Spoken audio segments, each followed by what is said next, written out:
সংস্কার, জুলাই গণহত্যার বিচার ও নতুন সংবিধানের মাধ্যমে নতুন দেশ গড়ার প্রত্যাশা করছেন এনসিপি আহ্বায়ক নাহিদ ইসলাম।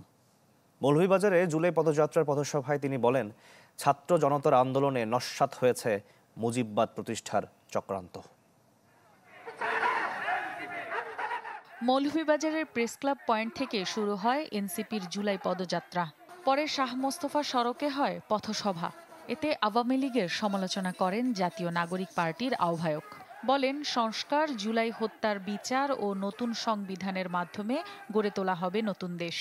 ৭২-এর সংবিধান ছিল বাংলাদেশের মুক্তিযুদ্ধকে, বাংলাদেশের স্বাধীনতা সংগ্রামের আকাঙ্ক্ষাকে নষ্ট করে দিয়ে মুজিববাদী সংবিধান প্রতিষ্ঠা করার চক্রান্ত। আমরা সেই চক্রান্তের ভিতরে গত ৫৪ বছর ছিলাম, কিন্তু জুলাই গণঅভ্যুত্থানের মাধ্যমে আমরা সেই চক্রান্ত থেকে বের হতে চাই। ৭২-এর মুজিববাদী সংবিধান বাতিল করে নতুন সংবিধান প্রণয়ন করা জরুরি বলে মত দেন এনসিপির নেতারা। আহ্বান জানান কোনো ষড়যন্ত্রের ফাঁদে পা না দেয়ার।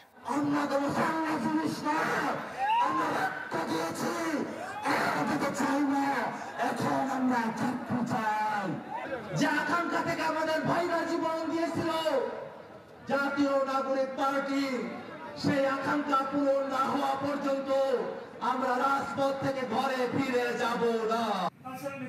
পরে শ্রীমঙ্গলে চা শ্রমিক ও ক্ষুদ্র নিগোষ্ঠীর সদস্যদের সাথে মতবিনিময় সভা করেন তারা। মৌলভীবাজার থেকে পদযাত্রাটি যায় কিশোরগঞ্জে। পুরনো থানা মঞ্চে হয় সংক্ষিপ্ত সমাবেশ। যদি প্রয়োজন হয় আমাদের জীবন দিয়ে দিতে, আমরা এনসিপি নেতাকর্মীদের জন্য আমরা আমাদের জীবন দিতে প্রস্তুত। জাতীয় নাগরিক পার্টি আপনাদের কাছে ওয়াদাবদ্ধ, গণঅভ্যুত্থানের শহীদদের কাছে ওয়াদাবদ্ধ। নতুন দেশ গড়া না পর্যন্ত আমাদের এই লড়াই চলমান থাকবে।